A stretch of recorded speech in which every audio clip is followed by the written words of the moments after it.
Hello friends, शिक्षा garden YouTube channel में आपका स्वागत है। आज जो हम सब्जेक्ट शुरू करने जा रहे हैं वो है इंडियन पॉलिटी, भारतीय राज्य व्यवस्था। ठीक है, हम इस सब्जेक्ट की शुरुआत करेंगे और यहीं से सब सीरीज़ को कंटिन्यू करेंगे। तो इंडियन पॉलिटी की शुरुआत करने जा रहे हैं आप, भारतीय राज्य व्यवस्था की शुरुआत करने जा रहे हैं हम लोग, और इसी सीरीज़ को आगे कंटिन्यू करते चलेंगे और समझते चलेंगे। एक सब ध्यान रखिएगा, जैसे हम लोग कहते हैं ना पॉलिटिकल साइंस पढ़ना है, तो कंपटीशन की दुनिया में ये शब्द नहीं चलता है। पॉलिटिकल साइंस शब्द का उपयोग यहाँ पे नहीं होता है। ठीक है, यहाँ जो शब्द चलता है वो है पॉलिटी। ठीक है, पॉलिटी बोलते हैं और पॉलिटी का मतलब है राज व्यवस्था। और चूँकि हम भारत के संदर्भ में समझने की कोशिश कर रहे हैं तो इसी क्या कहा जाता है, इंडियन पॉलिटी। तो यहाँ पे पॉलिटिकल साइंस नहीं है, पॉलिटिकल साइंस बेसिकली पूरे राजनीति का सिद्धांत है, थ्योरी है, उसको पढ़ना है। उसमें यहाँ पे जो हमको सिर्फ पढ़ना है वो एप्लीकेशन फॉर्म पढ़ना है कि हमारे व्यवस्था का संचालन कैसे होता है। ठीक है, उस फॉर्म को पढ़ना है, वो व्यवस्था कहाँ से आया, किसने वो सिद्धांत को प्रतिपादित किया, वो सब जो अलग अलग थ्योरीज वाले कॉन्सेप्ट है वो यहाँ पे है नहीं। हमको सिर्फ यहाँ का व्यवस्था को समझना है, तो इसीलिए इसका नाम है पॉलिटी और राज व्यवस्था। और इसी को चूँकि हम भारतीय पढ़ रहे हैं तो इसी को इंडियन पॉलिटी के संदर्भ में समझा जाता है। ठीक है, इंडियन पॉलिटी भारतीय राज्य व्यवस्था के संदर्भ में हम लोग समझते हैं। तो बिल्कुल उससे नहीं लेना है कि हम पॉलिटिकल साइंस पढ़ रहे हैं, हम पॉलिटी पढ़ रहे हैं। ठीक है, और पॉलिटी को समझने की कोशिश करेंगे। सबसे पहली बात कि जो पॉलिटिकल विज्ञान है, पॉलिटिकल जो साइंस है वो आया कहाँ से, तो उसके लिए बात ये है, सबसे पहले ये पॉलिटिकल जो शब्द है, पॉलिटिकल शब्द एक यूनानी भाषा का शब्द है। पॉलिटिकल जो शब्द है वो यूनानी भाषा का एक शब्द है पोलिस। ठीक है, उस पोलिस शब्द से इसका उत्पत्ति हुआ है। ये सब यहाँ पे मेंशन नहीं है, वैसे भी आपके ये काम का है नहीं, बस समझ लीजिए। ठीक है, पोलिस शब्द से इस भाषा इसका उत्पत्ति हुआ है। जब यूनान में पोलिस जो शब्द था, इसका यदि आप अर्थ समझने की कोशिश करेंगे तो इसका जो अर्थ होता है वो होता है नगर राज्य। नगर राज्य इसका अर्थ होता है। तो जो 500 BC का समय है, 500 BC के आसपास का समय, वहाँ से शुरुआत आपको देखने को मिलेगा। उस समय पे जो लोग हैं यहाँ पे वो छोटे छोटे नगर राज्यों में रहा करते थे, और इस कारण से इस शब्द का प्रचलन उस तरीके से वहाँ से हुआ। तो और आगे ये चलता गया और धीरे धीरे ये व्यवस्था में आपको पॉलिटिकल शब्द का उपयोग जो हमारे यहाँ देखने को मिलता है वो आपको देखने को मिल जाता है। बेसिकली इन नगर राज्यों की जो स्थिति है, वो राजनीतिक गतिविधि संबंधित ज्ञान को पॉलिटिकल से समझ सकते हैं हम लोग। लेकिन जो पॉलिटिकल यूनानी भाषा का शब्द है वो पोलिस से लिया गया है, वहाँ से लिया गया है पॉलिटिकल, जो हमारे नगर राज्यों के ज्ञान के बारे में, राजनीतिक गतिविधियों से संबंधित ज्ञान को बताता है। इसी कारण से इसको पॉलिटी, यहाँ पे पॉलिटिकल साइंस या पॉलिटी कहते हैं। ठीक है, और ये सब पोलिस से, यूनानी भाषा का शब्द पोलिस से आया है, जिसका अर्थ क्या होता है, नगर राज्य होता है। ये समझ गए। एक जो कभी कभी आपको मिल जाएगा कि जो अरस्तु हैं, अरस्तु को इसका पिता कहा जाता है पॉलिटिकल साइंस का। ठीक है, क्योंकि ये यूनानी दार्शनिक यही लोग वहाँ के हैं और वहीं से ये सब आपको देखने को मिल जाता है। चलिए वापस से हम लोग इस सीरीज़ के जो काम का चीज़ है, जो हमारा चैप्टर है, जो कंपटीशन की दुनिया में बहुत इंपॉर्टेंट रखता है, उसको समझने की कोशिश करते हैं। तो पहला जो इस सीरीज का चैप्टर है उसका नाम है राज व्यवस्था एक परिचय। हम लोग इसके बारे में पहली बार पढ़ेंगे। पूरे इंडियन पॉलिटी में भारतीय राज्य व्यवस्था को समझने के संदर्भ में ये पहला चैप्टर है। बेसिकली क्या है, ये की पॉइंट है पूरे चैप्टर को समझने का। इस चैप्टर से बहुत ज़्यादा आपको अलग अलग एग्जाम में सवाल तो नहीं देखने को मिलेंगे, लेकिन ये की पॉइंट है। इस पूरे आपको सीरीज का जो पार्ट है वो समझने में हेल्पफुल करेगा आपको। तो ये की पॉइंट है बेसिकली यहाँ पे। पहला है राज्य व्यवस्था, और जो राज्य व्यवस्था एक परिचय है उसी चैप्टर का पहला। यहाँ जो राज्य व्यवस्था लिखा हुआ है ये राज्य व्यवस्था नहीं होगा, यहाँ पे राज्य है। ठीक है, इस पूरे को आप काट के ऐसे यहाँ पे राज्य कर लीजिएगा, थोड़ा सा एरर हो गया है। ये राज्य है और ये राज्य मतलब इस जगह पे जो ये शब्द है राज्य व्यवस्था, इस जगह पे राज्य आ जाएगा। तो राज्य क्या है, इस सवाल का मतलब यह है। सबसे पहले जो हम समझते हैं ना, राज्य का मतलब कि वो कोई हमारा जो प्रांत है, बिहार है, उससे होगा, तो वैसा यहाँ पे बिल्कुल नहीं है। यहाँ पे राज्य का संदर्भ थोड़ा सा दूसरा है। पॉलिटी की दुनिया में आपको वो शब्द मिलेंगे, ऐसा नहीं है कि बिल्कुल नहीं मिलेगा, वो शब्द आपको हाँ, लेकिन जो हम यहाँ पे राज्य बताने की कोशिश कर रहे हैं वो तो बिल्कुल ये नहीं है।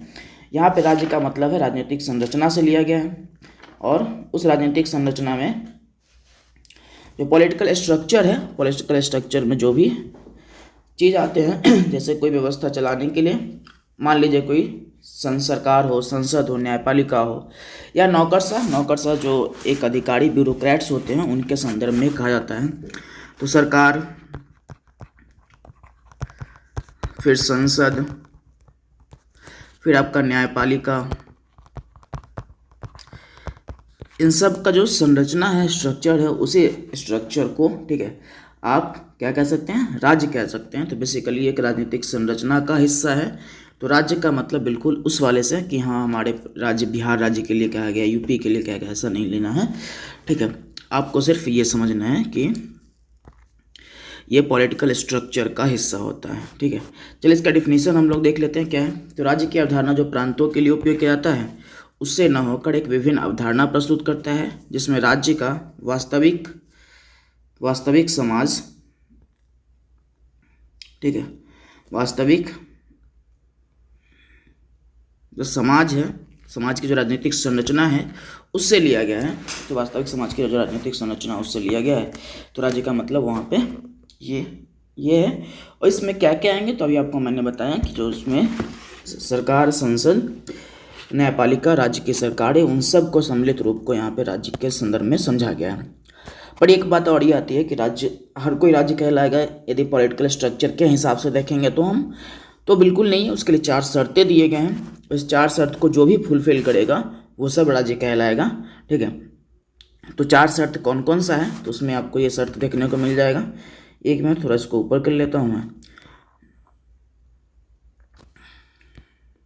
4 शर्त में ये जो आप देख रहे हैं, किसी भी क्षेत्र का राज्य होने के लिए 4 निम्न शर्त होते हैं, जिसमें पहला जो है वो शर्त नंबर 1 निश्चित भूभाग है। शर्त नंबर 2 में है जनसंख्या, सरकार और संप्रभुता।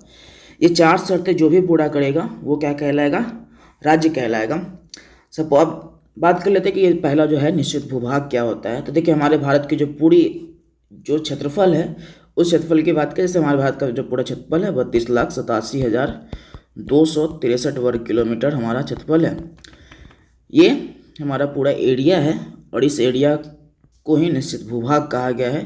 तो कहने का मतलब कि किसी भी देश जो भी है उसका एक पॉलिटिकल स्ट्रक्चर होगा, तभी आके वो राज्य के संदर्भ में आएगा। तो पहला जो बिंदु है वो है पॉलिटिकल, मतलब निश्चित भूभाग होना चाहिए, या एरिया होना चाहिए। तो उसको हम क्या कहेंगे, राज्य के संदर्भ में समझेंगे, ठीक है। तो भारत में हमारे लिए भारत का जो पूरा संपूर्ण क्षेत्रफल है वो है। दूसरा शब्द है यहाँ पे जनसंख्या, और पहला हो गया आपका निश्चित भूभाग, दूसरा शब्द है जनसंख्या। अब बात यह है कि हमारे पास राज्य होना चाहिए, सब कुछ है, ठीक है, लेकिन हमारे पास जनसंख्या नहीं होगा तो हम शासन संभालेंगे, मतलब कहाँ करेंगे राज्य, किसके ऊपर करेंगे, ठीक है। तो उसके लिए है कि जो भी निश्चित एरिया है, निश्चित एरिया में जो रहने वाले लोग हैं उनके बारे में बात की जाती है, ठीक है। तो ये लोग इस तरीके से लोग रहते हैं, और उनके बारे में तो जनसंख्या भी होना चाहिए उस क्षेत्रों का। उसके बाद है कि जो शब्द है वो है सरकार। अब इस सरकार को, मतलब यहाँ जो लोग रह रहे हैं, निश्चित भूभाग है पूरा, ठीक है, अब जनसंख्या है, फिर इसको चलाने के लिए लोग चाहिए। चलाने के लिए जो पूरा एक तंत्र होता है, समूह होता है लोगों का, ठीक है। अब एक व्यक्ति से पूरा शासन व्यवस्था चलता नहीं है, तो एक व्यक्तियों का जो समूह है जो आधिकारिक तौर पे मान्यता प्राप्त है, मतलब किसी को मान्यता दिया गया, तो उस तरह के स्ट्रक्चर्स को क्या कहा गया है, गवर्नमेंट कहा गया है, सरकार कहा गया है। तो पहला है कि निश्चित भूभाग होना चाहिए, उसके बाद क्या होना चाहिए, हमारे पास लोग होने चाहिए, जनसंख्या होना चाहिए, उसके बाद सरकार होना चाहिए। जो बहुत इम्पोर्टेंट बात है ये है, वो है चौथे नंबर पे, वो है संप्रभुता। संप्रभुता, इसका जो इंग्लिश है वो है सॉवरेनिटी बोलते हैं इसको। तो संप्रभुता, और संप्रभुता का मतलब क्या है कि जो भी व्यक्ति है उसके पास जो निर्णय लेने की स्वतंत्रता हो, वो आंतरिक और बाह्य स्तर से अपने भूभाग के बारे में, अपने जनसंख्या के बारे में वो उसके पास हो निर्णय लेने की स्वतंत्रता हो, ठीक है।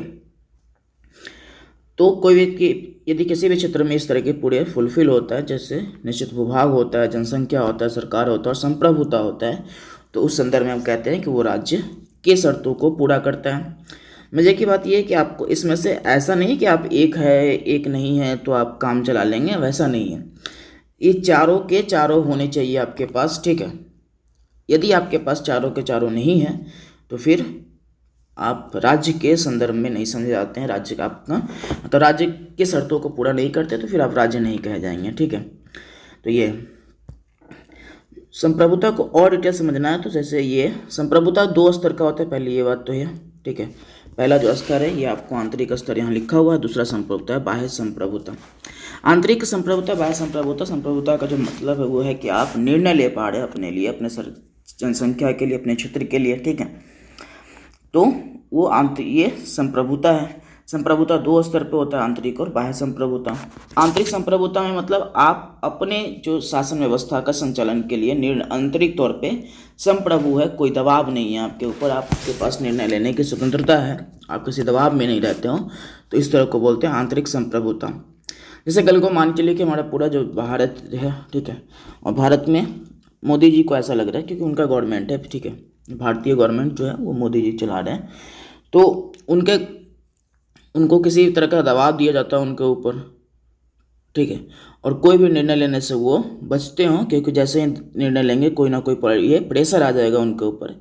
तो बेसिकली सरकार यहाँ पे क्या हो गया, सरकार हो गया है कि उसके पास निर्णय लेने की स्वतंत्रता नहीं है, और ये स्वतंत्रता है कैसा है, आंतरिक है, ठीक है। तो आंतरिक संप्रभुता या आंतरिक स्वतंत्रता जो कि है, ठीक है। संप्रभुता का मतलब ही क्या है, स्वतंत्रता से लेना देना है कि आपके पास कितनी आज़ादी है अपने सरकार के संदर्भ में निर्णय लेने की, ठीक है। तो उनके पास आंतरिक संप्रभुता नहीं है, आप ऐसा कह सकते हैं। उसके बाद है बाह्य संप्रभुता। बाह्य संप्रभुता का मतलब है कि बाहर के जो देश है उससे आपको थोड़ा सा दबाव फील करवाता हो। जैसे आप सामाजिक संरचना के संदर्भ में देखेंगे तो हमारे गांव में जो चौधरी टाइप थोड़ा लोग होते हैं उनके पास ये रहता है कि जो छोटे लोग हैं तो उनको क्या करें, उसके ऊपर हमेशा वो दबाव डालते रहते हैं, ठीक है, कि तुम ऐसे नहीं करो, तुम ऐसे नहीं करो, आप अपने फैमिली के बारे में निर्णय मत इस तरह से नहीं लो। तो बेसिकली आपके पास फैमिली है, आपके पास बच्चे हैं, आपका घर है, सब कुछ है, ठीक है। आप इसको इस तरीके से समझते हैं कि आपका एक घर है, ठीक है, उस घर में आपकी एक फैमिली है और एक आप मेन हैं उस परिवार को चलाने के लिए, लेकिन आपके पास संप्रभुता नहीं है, ठीक है। तो आप पूरे तरीके से अपने परिवार को नहीं चला रहे हैं, क्यों? क्योंकि चौधरी टाइप जो लोग हैं वो हमेशा आपको कहते हैं कि इस तरीके से नहीं करो, उस तरीके से नहीं करो, यहाँ नहीं जाओ, वहाँ नहीं जाओ। तो बाह्य संप्रभुता का मतलब है कि आपके बाहर के लोग इस तरीके से व्यवस्था को बिगाड़ने की कोशिश करते हैं। इसमें क्या हो जाएगा, जैसे मान चलिए कि कल को आप किसी देश से कुछ लिए हुए हैं तो देश हमेशा कहेगा कि देखो तुम हमसे ये लिया है, उसके बदले तुमको क्या करना है कि हम जो कहेंगे वही काम करना है।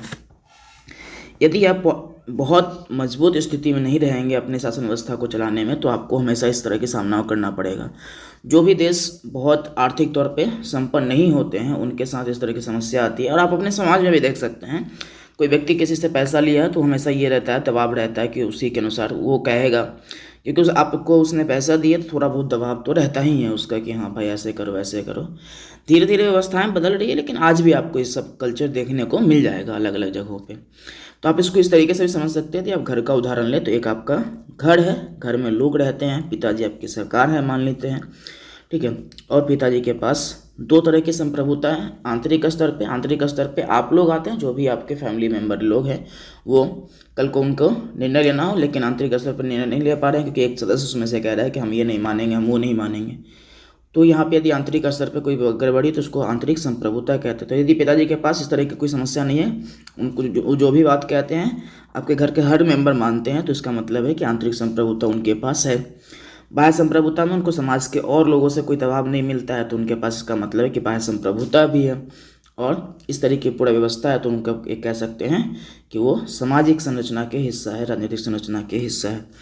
वही देश के स्तर पर भी यही बात होता है कि संप्रभुता मतलब आपके पास जो निर्णय लेने की स्वतंत्रता है वो पूरे तरीके से है और आप अपने क्षेत्र के बारे में अपने ये निर्णय लेने में पूरे स्वतंत्र होते हैं, किसी का दबाव नहीं होता है, आंतरिक और बाह्य।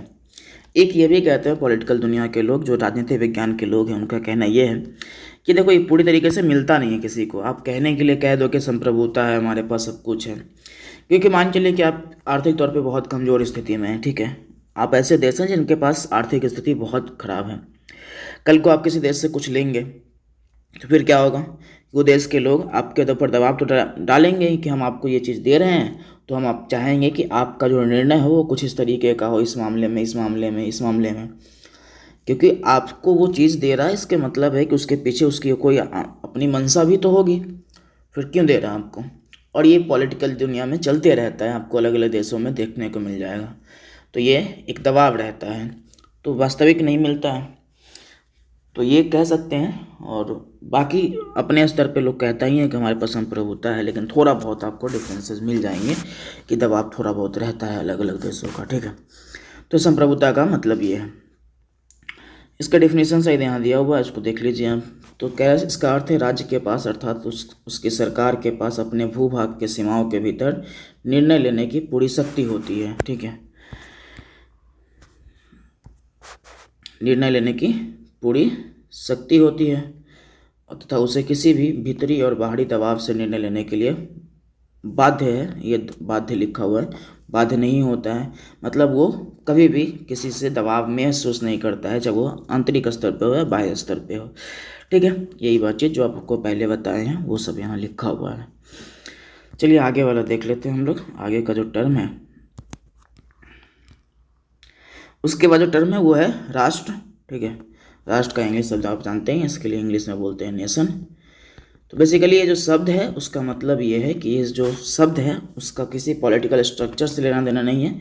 राष्ट्र एक सांस्कृतिक अवधारणा है जिसमें अलग अलग एक जो विचार धर्म के लोग हैं वो एकता और भाईचारे के साथ रहते हैं, तो उस व्यवस्था को बोलते हैं राष्ट्र। तो इसका बहुत कोई पॉलिटिकल स्ट्रक्चर व्यवस्था से लेना देना है नहीं। अब जो बहुत इंपॉर्टेंट जो आज हमारे पूरे शासन व्यवस्था में आपको देखने को मिलता है उसके बारे में समझेंगे। तो उसके बारे में ये है कि जो हमको पढ़ना है वो है शासन के अंग। शासन के अंग, शासन का अंग मतलब पूरे जो हमारा स्ट्रक्चर है, पॉलिटिकल स्ट्रक्चर जिसमें हम लोग शासित होते हैं, उसका क्या क्या अंग है। तो उसमें यह है, पहला जो आप देख रहे हैं, किसी भी सरकार व राज्य व्यवस्था के सामने 3 चुनौतियाँ होती हैं। बात यह है कि जो शासन का आज वर्तमान स्वरूप अब देखने को मिलता है, जैसे आप एक विधायिका का नाम सुनते हैं, कार्यपालिका का नाम सुनते हैं और न्यायपालिका का नाम सुनते हैं, ये 3 शासन व्यवस्था के अंग माने जाते हैं। और ये जब आप नाम सुनते हैं तो पहले बात यह है कि इसकी उत्पत्ति और कैसे, मतलब यहाँ उदय कैसे हुआ इसका, उसके बारे में समझने की बातचीत है। तो पहली बात यह है कि जब किसी भी सरकार और राज्य व्यवस्था के सामने 3 चुनौतियाँ होती है। पहली चुनौतियाँ कौन सा? कानून बनाने की चुनौती, ठीक है। कानून कौन बनाएगा उसकी बात करते हैं। तो अब कानून, जैसे किसी भी समाज को चलाने के लिए आपको नियम की तो आवश्यकता है ही। बिना किसी नियम के किसी भी समाज को आप एक लोकतांत्रिक तरीके से कैसे चलाएंगे? फिर तो आप ये है कि आप अपने व्यक्तिगत स्तर पर निर्णय लीजिए। यदि आप उस क्षेत्र के प्रमुख व्यक्ति हैं और आप उस क्षेत्र को संचालित करने में प्रमुख व्यक्ति हैं तो आप अपने स्तर पर निर्णय लेंगे, तो वो भी एक नियम होगा। लेकिन लोकतांत्रिक व्यवस्था में कानून चलाने के लिए सबकी सहमति के आधार पर कोई कानून बने, ये तो रहता ही है। तो कानून बनाने की चुनौती, इसको फुलफिल करना है। दूसरा है कानून के अनुसार शासन कार्य का संचालन करने की चुनौती, ठीक है। और उसके बाद है व्यक्तियों के आपसी विवादों के समाधान के लिए, व्यक्ति और सरकार के विवादों के समाधान के लिए। मतलब एक तो है कि पहला कि जो व्यक्ति है उसके आपसी विवाद का समाधान कैसे हो, तथा व्यक्ति और सरकार के विवादों के समाधान के लिए कानून के अनुसार जो व्यवस्था है उसको अप्लीकेबल करने की, लागू करने की चुनौती। इन 3 चुनौतियों को समझने के इन 3 चुनौतियों के कारण ही हमारे पॉलिटिकल स्ट्रक्चर का जो 3 अंग है शासन व्यवस्था का, उसका उदय हुआ। इसमें से एक का नाम आप जानते हैं विधायिका, ठीक है। दूसरे का नाम आप जानते हैं कार्यपालिका,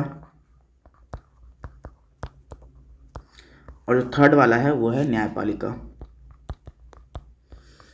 आप शब्द भी सुनेंगे, ठीक है, लिखने में थोड़ा सा दिक्कत हो जाता है, शब्द सुनिएगा, आप अपने आप को समझिएगा, ठीक है। और इस पर ध्यान देना है थोड़ा कि हाँ क्या लिखा हुआ है, बाकी आप सुन रहे हैं उससे आपको तो क्लियर हो ही रहा है। 3 व्यवस्था का उदय के पीछे कारण यह है कि कानून बनाने की चुनौती थी, तो उसके लिए एक व्यवस्था है, उसको बोलते हैं विधायिका। कानून लागू करने की चुनौती, कानून के अनुसार जो शासन कार्य संचालन करने की चुनौती, उसमें ये आया कार्यपालिका।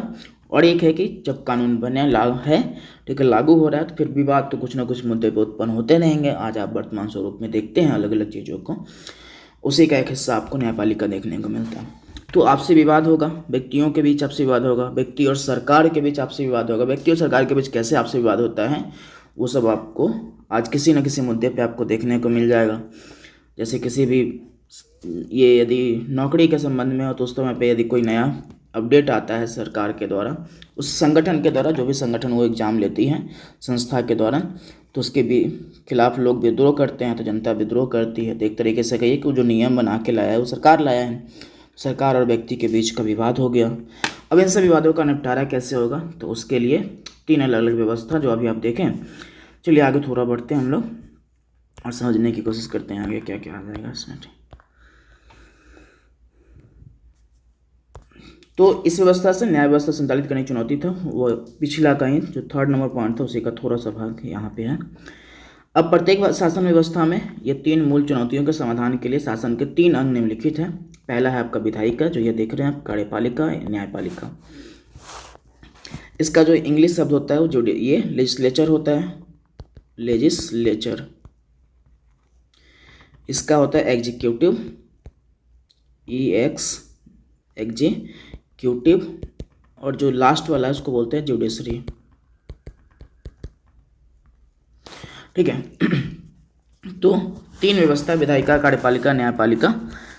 और आगे जो बात करेंगे तब तो अलग अलग काम होगा इन तीनों में सर, ये संगठन अंग का, और तीनों कैसे उत्पन्न हुआ उसके पीछे तो आप पूरा देख ही चुके हैं।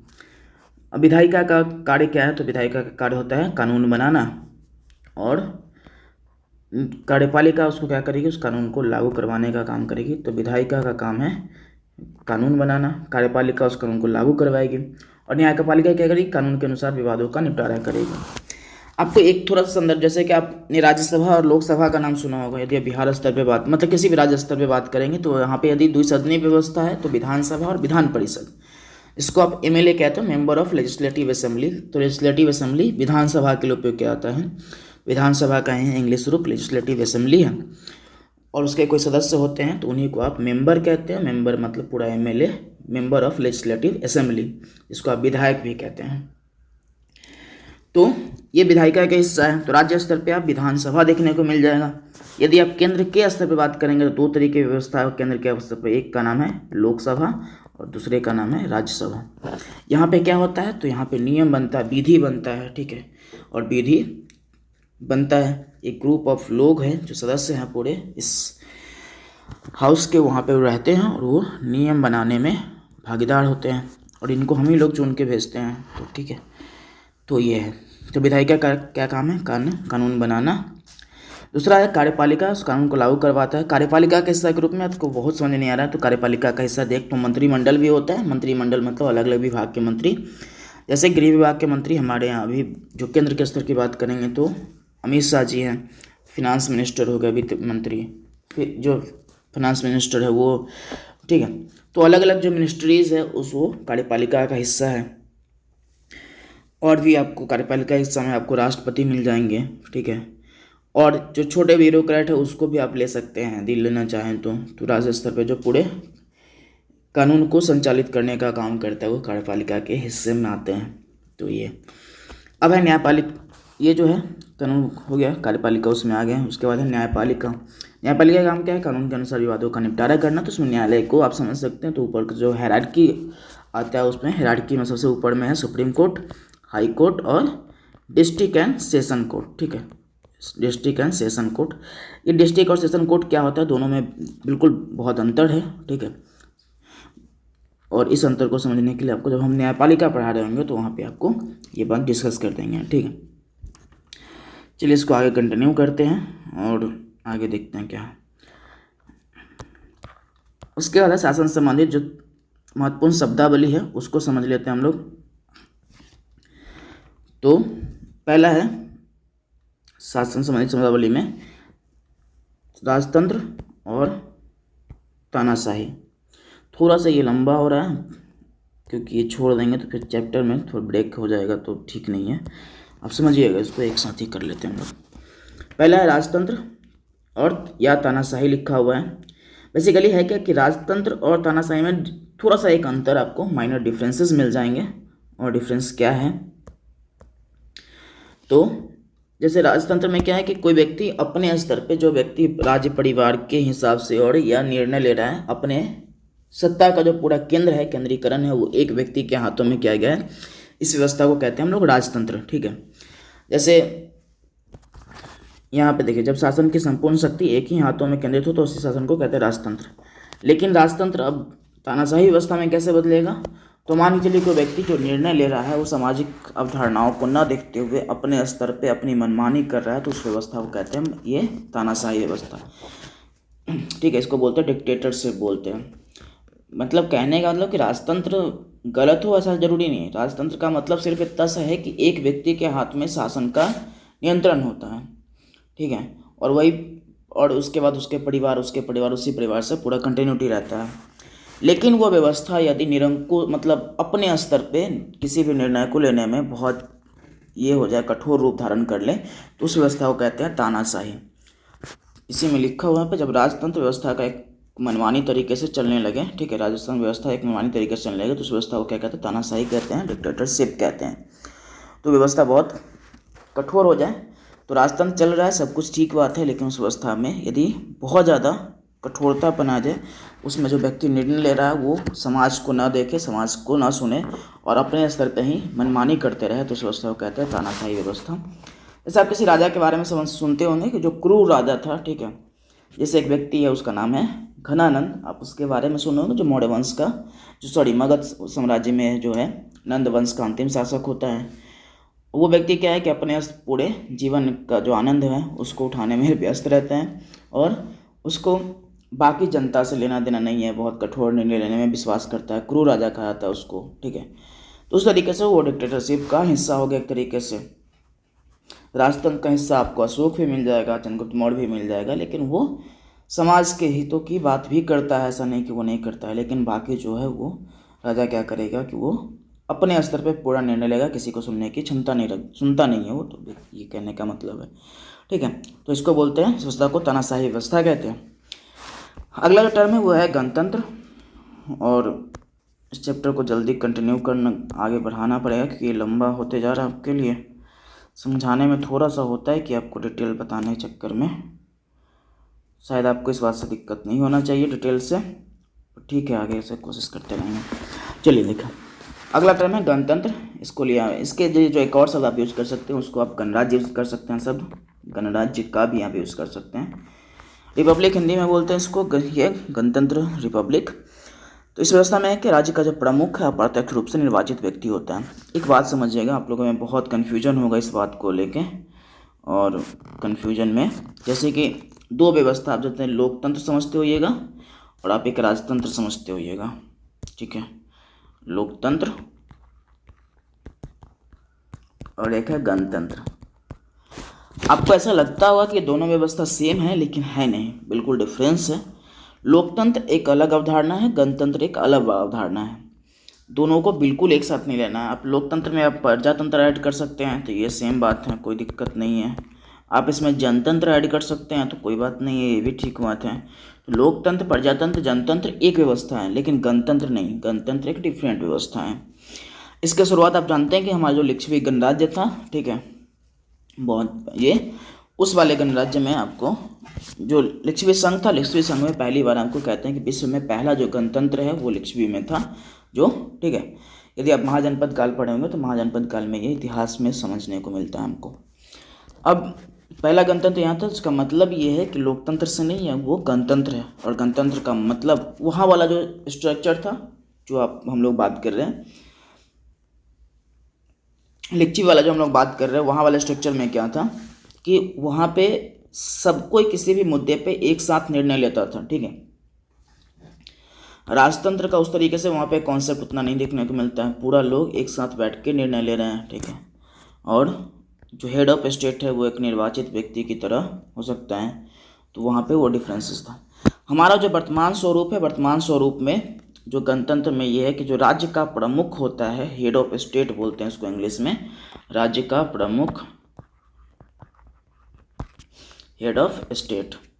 जो हेड ऑफ स्टेट है, स्टेट का मतलब यहाँ पे से पूरा केंद्र का संरचना उससे लीजिएगा, ये बिहार और ये यूपी से नहीं लीजिएगा। जो हेड ऑफ स्टेट है उसका क्या होता है, चुनाव होता है। हेड ऑफ स्टेट हमारे यहाँ कौन है, तो राष्ट्रपति के संदर्भ में क्या आता है, तो राष्ट्रपति का चुनाव होता है हमारे यहाँ पे, ना कि राष्ट्रपति कोई व्यक्ति विशेष से, परिवार विशेष से आता हो, ऐसा नहीं होता है, ठीक है। तो राष्ट्रपति का चुनाव होता है, वो परिवार विशेष से नहीं आता है। तो इसी व्यवस्था को कहते हैं कि जहाँ जहाँ पे जिस भी व्यवस्था में राष्ट्रपति का जो भी देश का प्रमुख व्यक्ति है, ठीक है, राज्य का प्रमुख व्यक्ति है, उसका चुनाव किया जाता हो, तो उस व्यवस्था को कहते हैं कि वो गणतंत्र व्यवस्था है। यदि आप ब्रिटेन की बात करेंगे तो लोकतंत्र ब्रिटेन में भी है। आप यदि उस यूके की बात करेंगे, एक साथ उसको यूके कहा जाता है, उसमें भी लोकतंत्र है, और लेकिन वहाँ पे गणतंत्र नहीं है, वहाँ पे रिपब्लिक नहीं है, ठीक है। तो दिक्कत क्या है, वहाँ पे लोकतंत्र है, गणतंत्र क्यों नहीं है, ठीक है। उसके पीछे रीज़न ये है कि वहाँ जो राजा है, सम्राट है, वो परिवार से आता है, उसका चुनाव नहीं होता है। वहाँ के जो प्रधानमंत्री उनका चुनाव होता है, ठीक है। आप जो सुनते होइएगा नाम अलग अलग, ठीक है। अभी जो ऋषि सुनक बहुत प्रसिद्ध प्रधानमंत्री बने, उनके बारे में सुनते होगे तो वो ठीक बात है, वो प्रधानमंत्री चुनाव होता है। लेकिन जो उस राज्य का, उस देश का जो प्रमुख व्यक्ति है, वो जो सम्राट है, वो परिवार से आता है, ना कि वो चुनाव के द्वारा आता है। लेकिन हमारे क्या है, जो हमारे यहाँ जो अभी द्रौपदी मुर्मू बनी, वो चुनाव के द्वारा बनी है। इससे पहले जो थे राष्ट्रपति हमारे यहाँ रामनाथ कोविंद थी, वो भी चुनाव के द्वारा आए थे।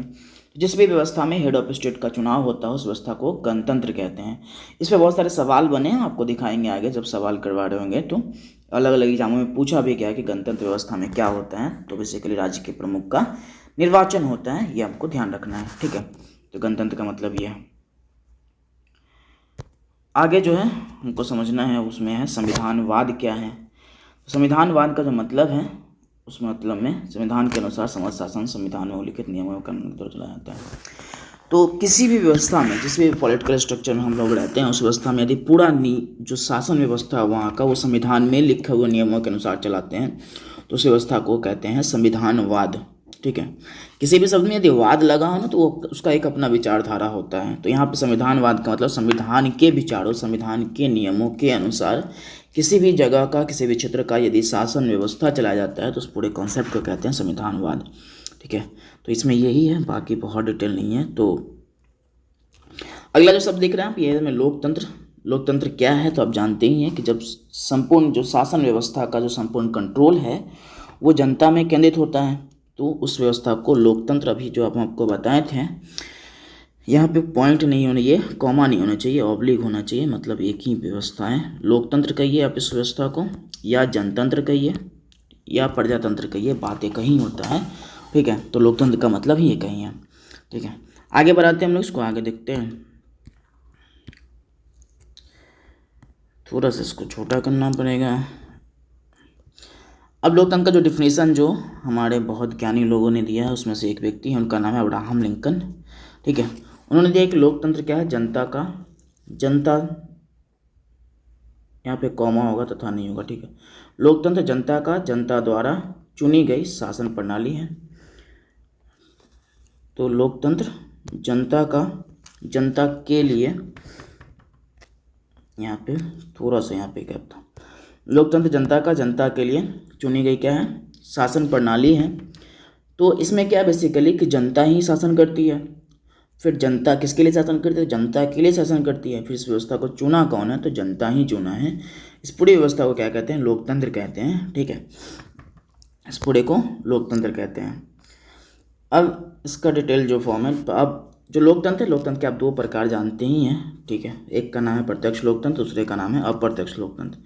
प्रत्यक्ष लोकतंत्र व्यवस्था में क्या होता है कि जनता क्या है, सीधे सीधे भागीदार होती है, और जो अप्रत्यक्ष लोकतंत्र है उसमें जनता भागीदार नहीं होती, जनता अप्रत्यक्ष रूप से भागीदार होती है। जो व्यवस्था हमारे यहाँ है, उस व्यवस्था में क्या है कि हम लोग अप्रत्यक्ष रूप से शासन व्यवस्था को चलाने में भागीदार होते हैं। लेकिन जो व्यवस्था आपको स्विट्जरलैंड में देखने को मिल जाएगा, वो व्यवस्था में आपको प्रत्यक्ष लोकतंत्र देखने को मिलेगा, जिसमें जनता भागीदार होती है। दोनों में डिफरेंसेस क्या है उसको समझते हैं। जैसे प्रत्यक्ष लोकतंत्र, देखो एक तो बात यह है कि प्रत्यक्ष लोकतंत्र का जो व्यवस्था है वो किसी छोटे क्षेत्रों में चल सकता है, हमारे यहाँ जैसे बड़े क्षेत्रों में तो नहीं चल सकता है, ठीक है। उसके बाद वो है कि व्यवस्था यदि कंटिन्यू करना चाहते हैं उस लोकतंत्र को तो वो करे, ठीक है। तो ये भी रहता है। अदरवाइज़ ये तो है कि आपको इस प्रत्यक्ष लोकतंत्र वाली व्यवस्था को चलाने के लिए आपके पास एक बृहद स्तर पे क्या होना चाहिए, एक मतलब बृहद स्तर कह रहे हैं, सॉरी, इसमें आपको छोटा स्तर देखने को मिलेगा। आप बृहद स्तर पे इसको नहीं चला सकते हैं, क्योंकि बृहद स्तर पे हर समय आप जनता से कोई भी मुद्दे पे बातचीत करेंगे, कैसे कर पाएंगे। हमारे यहाँ यदि जो ऑफिशियल डाटा तो नहीं है, लेकिन हाँ एक ये है कि अनुमान के आधार पे कि अब जो जनसंख्या आएगा तो उसमें आपको 135 करोड़ की आबादी में पूरा जो है इतने स्तर पे आप कैसे प्रत्यक्ष लोकतंत्र को चला पाएंगे? हर बात के लिए आप जनता से पूछेंगे कि कैसे बताओ भाई। तो ये छोटे स्तर पे लागू हो सकता है, इसीलिए इस व्यवस्था को हमारे यहाँ नहीं अप्लाई किया गया। और जहाँ भी नहीं अप्लाई किया गया उसके पीछे एक रीज़न तो ये मिलता है, एक कारण ये है कि जो प्रत्यक्ष व्यवस्था है हम उसको छोटे स्तर पर लागू कर सकते हैं, बड़े स्तर पर लागू नहीं कर सकते हैं। क्योंकि प्रत्यक्ष व्यवस्था में हमको जनता से भागीदार करना, हर बात के ऊपर जनता से निर्णय लेना होता है। अपना हर जनता से निर्णय लेंगे तो फिर जब बड़े क्षेत्रों में तो पॉसिबल नहीं हो पाएगा, ठीक है। तो हमारे यहाँ जो व्यवस्था उसमें क्या है, अप्रत्यक्ष लोकतंत्र व्यवस्था में क्या है कि हमारे द्वारा जो चुने हुए प्रतिनिधि है, यदि हम केंद्र के स्तर पर बात करेंगे तो लोकसभा और राज्यसभा में जाते हैं, ठीक है। और राज्यसभा में हमारे प्रतिनिधि द्वारा चुने हुए प्रतिनिधि चुने जाते हैं, ठीक है। तो लोकसभा की बात करें, लोकसभा में हमारे द्वारा चुने हुए प्रतिनिधि जाते हैं और वहाँ पे क्या करते हैं, वो लोग नियम बनाने में भागीदार होते हैं, ठीक है। तो वो है। अब यहाँ पे जो प्रत्यक्ष लोकतंत्र वाला व्यवस्था होता है उसमें ये रहता है कि जो नियम बनाने की भागीदारी वो जनता की भी होती है। किसी भी मुद्दे पे नियम बन रहा है यदि उस समूह में, तो वहाँ से जनता के पास कुछ रिपोर्ट जाते हैं, वहाँ से उसको देखने के बाद वो लोग अप्रूवल, फिर वहाँ से एक केंद्रीकृत जो संगठन होता है जहाँ पे भी होता है उस ऑफिस में आता है, फिर वहाँ से आके आगे उसको बढ़ाया जाता है। तो जब भी वो नियम बनाना होगा प्रत्यक्ष लोकतंत्र में तो वो जनता से पूछेंगे, ठीक है। जनता के पास वो नियम का कॉपी जाएगा, उसके बाद वो वहाँ पे सहमति और असहमति के आधार पे आगे बढ़ता है। लेकिन हमारे यहाँ ऐसा नहीं होता। हमने अपने लोगों को चुना, हमने भेजा, अब वहाँ जो सदन में जो लोग रहते हैं, जैसे लोकसभा की बात करें तो लोकसभा में जो लोग रहते हैं उसके वोटिंग के बेस पे ये डिसाइड होता है कि वो क्या चलेगा, नियम बनेगा कि नहीं बनेगा। बेसिकली प्रत्यक्ष लोकतंत्र में यही है कि जनता सीधे सीधे भागीदार होती है और अप्रत्यक्ष लोकतंत्र वाली व्यवस्था में जनता के द्वारा चुने हुए प्रतिनिधि भागीदार होते हैं, जनता सीधे सीधे उसमें हिस्सा नहीं लेती है शासन व्यवस्था को चलाने के लिए, ठीक है। डेफिनेशन देख लो भाई क्या क्या है इसमें। जब जनता शासन व्यवस्था में सीधे सीधे या प्रत्यक्ष रूप से भागीदार होती है तो उस व्यवस्था को प्रत्यक्ष लोकतंत्र कहते हैं। इसका एक एग्जाम्पल शायद यहाँ नीचे लिखा हो, स्विट्जरलैंड होता है, बहुत जो फेमस एग्जाम्पल है वो है स्विट्जरलैंड, ठीक है। देखो इस चैप्टर में जो भी आप पढ़ रहे हैं वो आपको समझने के दृष्टिकोण से, इसका बहुत ज़्यादा संदर्भ आपको एग्जाम में नहीं मिलेगा। एग्जाम के लिए जो कल और परसों से टॉपिक शुरू होगा, अगला क्लास में जो भी होगा उसमें आपको देखने को मिलेगा। चलो आगे देखते हैं हम लोग।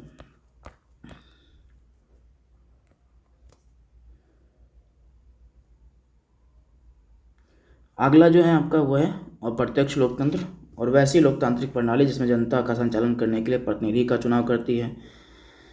जनता शासन का संचालन करने के लिए प्रतिनिधि का चुनाव करती है, चुने गए प्रतिनिधि द्वारा शासन का संचालन होता है। तो इस प्रकार की व्यवस्था को अप्रत्यक्ष लोकतंत्र कहते हैं, जो आपको हम समझा दिए हैं कि हम लोग नहीं जाते हैं शासन व्यवस्था को चलाने, हमारे द्वारा चुने हुए प्रतिनिधि जाते हैं, ठीक है।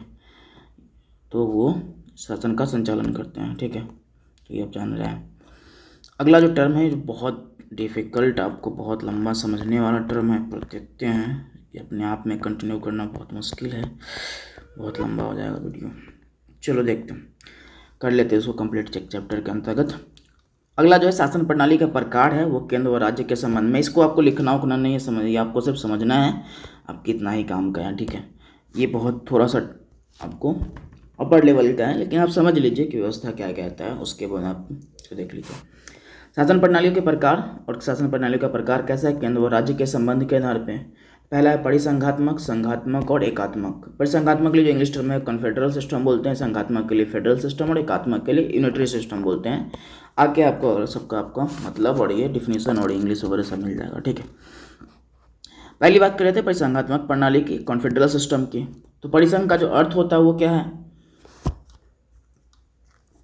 तो वैसी शासन प्रणाली जिसमें केंद्र का ना तो महत्व होता है और ना ही स्वतंत्र अस्तित्व होता है। कहने का मतलब ये है कि मान के चलिए कि हम लोग 10 लोग हैं, हमने एक व्यवस्था बनाने की कोशिश की, चलो एक काम करते हैं, 10 लोगों में से जो कुछ प्रमुख लोग होंगे वो क्या करेंगे, मतलब 10 लोगों का एक केंद्रीकृत व्यवस्था होगा जिससे हम लोग ड्रॉ कर लेते हैं। मान के चलिए कि हमने 10 लोगों की व्यवस्था बनाई, ये 10 लोग हैं। 10 लोग एक समझौते के अनुसार से आए कि चलो हम सब मिल के एक मुद्दे पे, कुछ मुद्दे पे एक ग्रुप में रहेंगे, बाकी अपने अपने स्तर पे कोई संचालन करेगा, ठीक है बात है। अब ग्रुप में रहेंगे किस मुद्दे पे, तो मान चलिए कि आपको यदि आप किसी रीजनल एरिया में रहते हैं तो आपको राजधानी क्षेत्रों में जाना हो, वहाँ के किसी मुद्दे पे बात करना हो तो आपको उसमें से एक व्यक्ति जाएगा। किसी और मुद्दे पे किसी जगह से बात करनी हो, बाहर किसी लोगों से बात करना हो तो उसमें से जो व्यक्ति अधिकृत होगा वही जाएगा।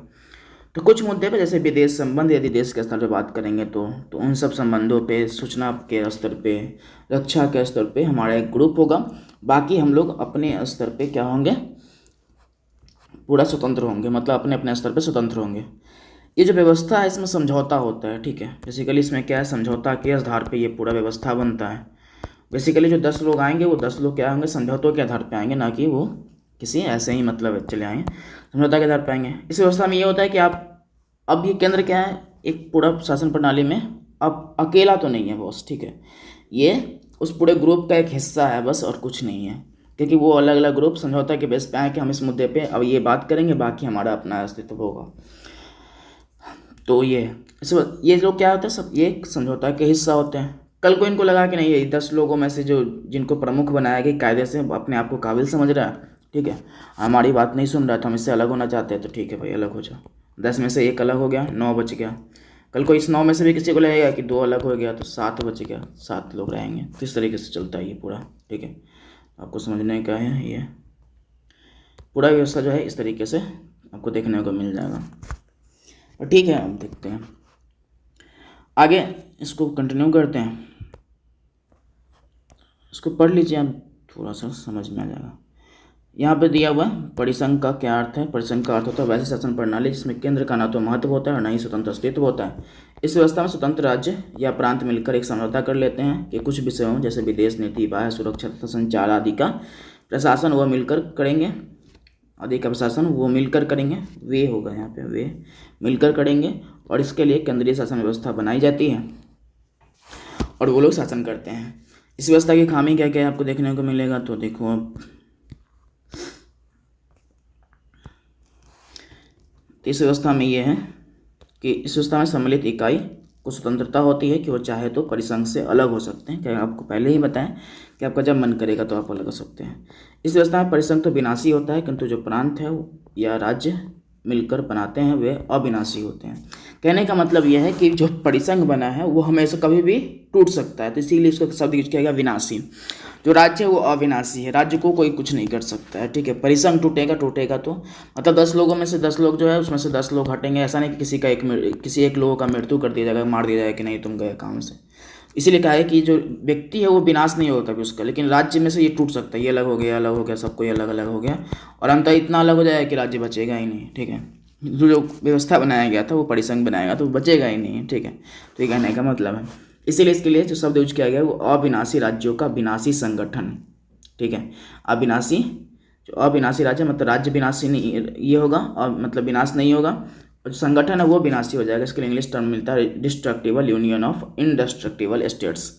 तो अविनाशी राज्यों का विनाशी संगठन, तो जो संगठन बना है उतने लोगों के बीच में समझौता के बीच में वो संगठन टूट सकता है, संगठन का विनाश हो सकता है, लेकिन वो राज्य विनाश नहीं होगा। इस व्यवस्था का एक बहुत आपको ये इसके बारे में जो आप बहुत सुने होंगे, यदि आप ठीक ठाक समझते हैं तो आज का जो रसिया दिख रहा है आपको, उस रसिया में पहले उसका नाम था USSR, union of Soviet socialist Republic, ठीक है। और लगभग 15 के आसपास मान लीजिए 15 जो देश थे लगभग, वो 15 देश एक ग्रुप के साथ रहते थे, और इस पूरी व्यवस्था को कहा जाता था यूएसएसआर। आज उसी का एक हिस्सा है रूस, ठीक है। अब ये टूट चुका है पूरा, 15 अलग अलग हो चुके हैं, जिसमें सेंट्रल एशिया के बहुत सारे आपको देश, जैसे आप नाम याद करें तो तजाकिस्तान जो है वो सब आपको हिस्सा मिल जाएगा। वो जो किर्गिस्तान वगैरह वाला हिस्सा है वो सब उसी के यूएसएसआर के हिस्से में आते थे, जो आज टूट के, और एक रसिया उसमें से प्रमुख है, बाकी अलग अलग देश बन गए हैं। तो बेसिकली वो कॉन्फेडरल का हिस्सा था, इसलिए अलग अलग टूट गए, ठीक है। अगला जो टर्म है वो है आपका संघात्मक प्रणाली, फेडरल सिस्टम। फेडरल सिस्टम में होता क्या है, इस व्यवस्था में क्या है कि जो राज्य है वो समझौते के द्वारा सम्मिलित होते हैं, लेकिन इसमें भी समझौते के द्वारा सम्मिलित हैं, इसमें कोई वो नहीं है कि हाँ समझौता नहीं होगा, समझौते के द्वारा सम्मिलित होंगे, लेकिन उतनी स्वतंत्रता उनके पास होती नहीं है। किसके पास, इन लोगों के पास स्वतंत्रता उतनी नहीं होती है राज्यों के पास कि वो अलग हो सके, आराम से अलग नहीं हो सकते, वो उनके पास बहुत रिस्ट्रिक्शन होता है। इसमें यह कहा गया है कि आप इसमें ना तो ये संगठन टूटेगा ना ही राज्य टूटेगा। मतलब आप 10 लोग मिलके हमारे पास आए हैं, हम ग्रुप में समझौता किए हैं, ठीक बात है समझौता किए हैं, लेकिन आप इतनी आसानी से जो कॉन्फेडरल में आपको देखने को मिल रहा था उतनी आसानी से आप बाहर नहीं जा सकते हो बॉस। इसके ऊपर बहुत रिस्ट्रिक्शन है, कहने का मतलब ये है इसका, ठीक है। तो ये चलो इस व्यवस्था को पढ़ लेते हैं, इसमें कोई अंतर नहीं है, जब व्यवस्था देखें उसी पे कुछ मुद्दों पे आपका ये पूरा एक समझौता होता है, समझौता के तहत लोग जुड़ते हैं, उसी को आप समझ लीजिए। देखिए इस व्यवस्था का जो स्वरूप है,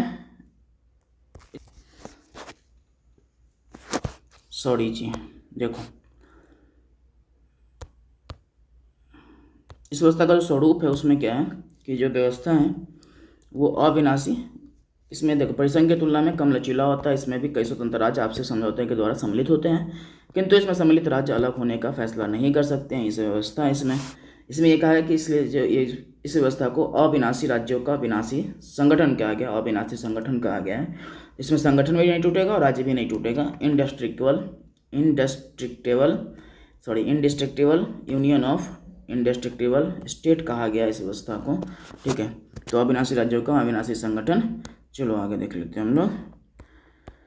इसका एक एग्जांपल आपको यूएसए देखने को मिल जाएगा। यूएसए के कुछ जगह जैसे एक राज्य मिलता है, उसका टेक्सास नाम है। टेक्सास चाहता था कि हम उससे अलग हो जाएं। वो कहता है कि हम समझौते के तहत आए हैं भाई, हमको अलग होना है। तो वहाँ का न्यायपालिका कहता है कि देखो मजाक की बात छोड़ो, तुम समझौते के तहत आए हो, ठीक बात है, लेकिन जब तक हमको उचित अवधारणा नहीं लगेगा कि तुम्हारे अलग होने का, तो फिर हम कैसे अलग होंगे, नहीं अलग हो सकते हैं। तो ठीक है भाई, अब वो अलग नहीं होना अलग होने नहीं दे रहा है वहाँ का न्यायपालिका। तो बेसिकली वहाँ कहने का मतलब है कि आप हमारे समझौते के तहत आए हैं, ठीक बात है, लेकिन आपको अलग नहीं होना है। तो उसी का एग्जांपल आपको यूएसए मिल जाएगा, किसका, फेडरल सिस्टम का एग्जांपल। अब जो अगला व्यवस्था उसका नाम है एकात्मक प्रणाली, यूनिटरी सिस्टम। इस व्यवस्था में क्या होता है, इस व्यवस्था में केंद्र का महत्व मिलता है, प्रांतों को नहीं मिलता है, ठीक है। केंद्र प्रमुख रहेगा, प्रांत नहीं रहेगा उस पर प्रमुख। इस व्यवस्था में प्रांतों को विशेष अधिकार नहीं होता है। केंद्र चाहे तो राज्यों की सीमाओं को बदल सकता है, नए राज्यों का निर्माण या पुराने राज्यों का नष्ट भी कर सकता है। इसलिए इस व्यवस्था को विनाशी राज्यों का अविनाशी संघ कहते हैं। हमारे यहाँ आपको जो व्यवस्था देखने को मिलता है, वैसे ये व्यवस्था हमारे यहाँ तो है नहीं, क्योंकि हमारे यहाँ केंद्र और राज्यों के बीच में शक्तियों का विभाजन ठीक ठाक मिल जाता है हमारे यहाँ। लेकिन एक व्यवस्था जो आप कह सकते हैं जो पूरा नए राज्यों का निर्माण, पुराने राज्यों को नष्ट, जैसे जम्मू कश्मीर का आप संदर्भ में देखें, जम्मू कश्मीर को 2 भागों में बांट दिया गया, आपको ये यूनियन टेरिटरीज में बांट दिया गया। तो ये आप देख रहे हैं कि पुराने राज्यों का क्या हो रहा है, पुराने राज्यों का नष्ट किया जा रहा है, नए राज्यों का निर्माण अभी आप कर सकते हैं। तो इस तरह के आपको देखने को मिलेगा। तो जैसे तेलंगाना का निर्माण किया गया, समझिए 2014 में तेलंगाना का निर्माण किया गया, पहले नहीं था। और जम्मू कश्मीर को फिर तोड़ा गया, कहिए कि आप उसको 2 भागों में बांटा गया, किसमें, यूनियन टेरिटरीज में बांटा गया। इस तरह की व्यवस्था आपको जहाँ पे भी देखने को मिलेगा। लेकिन हमारे यहाँ एकात्मक प्रणाली नहीं है। क्या है अभी हम आपको बताते हैं। थोड़ा सा इसमें पेचीदा मामला पॉलिटिकल व्यवस्था के लोगों ने कर दिया है, क्योंकि यहाँ पे जो ये देख रहे हैं ना, केंद्रों को महत्व मिलता है, प्रांतों को नहीं। इसी कारण से थोड़ा सा अंतर है, क्योंकि यहाँ पे हमारे यहाँ पे राज्यों को भी शक्ति, राज्य भी अपना शासन चलाते हैं। जो प्रांत की बात करें, हम बिहार वगैरह की बात करें, वो बार बार ये थोड़ा सा कन्फ्यूजन क्रिएट करता है व्यवस्था में, वो कर रहा है। और जो हमारा देश है वो अपना भी शासन व्यवस्था चला रहा है। तो यहाँ पे दोनों स्तर पे आपको देखने को मिलेगा। इसमें जो ये कहा गया कि जो विनाशी राज्यों का अविनाशी संघ है, ठीक है, विनाशी राज्यों का अविनाशी संघ है। तो मतलब संघ अलग नहीं होता है, राज्य अलग हो, राज्य को थोड़ा मोड़ा जा सकता है, लेकिन संघ अलग नहीं होता है। जैसे आप अभी मुद्दा जो देख रहे हैं, पंजाब वाला जो मुद्दा है, ठीक है, जो पंजाब देख रहे हैं यहाँ पे, पंजाब चाह रहा है कि हम इससे अलग हो जाए, लेकिन भारत से कभी अलग नहीं हो सकता है, कि उसको अलग होने का अधिकार नहीं है, क्योंकि वो ऐसे संगठन का हिस्सा जो अविनाशी संघ है, ठीक है, बिना वह संघ का विनाश नहीं होता है, कहने का मतलब ये है। चलो आगे वाला जो मुद्दा है इसमें अब कुछ बचा नहीं। अब जो एक आप जो हम कह रहे थे कि भारत के संदर्भ में क्या, तो भारत के संदर्भ में एक टर्म आता है क्वासी फेडरल, बोलते हैं उसको क्वासी फेडरल। अब क्वासी फेडरल का जो हिंदी टर्म है वो है अर्धसंघात्मक। अर्धसंघात्मक का मतलब क्या है कि यहाँ पे देखिए, आप फेडरल व्यवस्था का जो आप देखे थे ना कि समझौते का पार्ट है, हम लोग समझौते के तहत आए हैं, वैसा नहीं है। यहाँ पे भारत समझौते का हिस्सा नहीं है, समझौते के तहत हम लोग नहीं आए। समझौता एक संगठन जो पूरा है वो राज्य अपना है, समझौते के तहत यहाँ पे कोई शामिल नहीं हुआ, कहने का मतलब ये है। तो क्या ये यूनिटरी व्यवस्था है, तो यूनिटरी व्यवस्था भी नहीं है। क्यों, तो एकात्मक व्यवस्था क्यों नहीं है, हम इसको मान लेते हैं, एकात्मक को मान लेते हैं, तो नहीं, वो भी नहीं है। परिसंघ तो बिल्कुल नहीं है, ठीक है, तो यूनिटरी भी नहीं है। यूनिटरी क्यों नहीं है, क्योंकि यहाँ पे शक्तियों का विभाजन है, आपको ठीक ठाक देखने को मिल जाएगा केंद्र के स्तर पे और ये प्रांतों के स्तर पे, ठीक है, तो यहाँ पे वो भी मिल जाएगा। तो इसके लिए टर्म क्या है कि ना तो यूनिटरी है ना ही फेडरल है। फेडरल का मतलब समझौते का पार्ट नहीं है हमारा भारत, समझौते के तहत ये ग्रुप नहीं बना है, तो ये फेडरल व्यवस्था भी नहीं है। यूनिटरी क्यों नहीं, कि यूनिटरी में शक्ति के विभाजन की बात नहीं किया गया, प्रांतों को उतना इज्जत नहीं दिया गया, लेकिन हमारे यहाँ तो है, ठीक है। तो इसलिए कहा है इसको क्वासी फेडरल कहा गया है, ठीक है, अर्धसंघात्मक कहा गया व्यवस्था। तो इसी के साथ ही ये चैप्टर खत्म हुआ आपका, और उम्मीद करते हैं कि आपको सही से समझ में आया होगा। जैसा भी होगा कमेंट करके बताइएगा, आगे हम लोग बात करेंगे इसके ऊपर। जो भी इम्प्रूवमेंट करना होगा बताइएगा, उसमें हम लोग कोशिश करते रहेंगे। ठीक है, अगला चैप्टर आपको जो भी होगा उसको पढ़ाया जाएगा। फिलहाल इसके लिए इतना ही, और उम्मीद करते हैं आपको अच्छा लगा है। ठीक है, बाय बाय।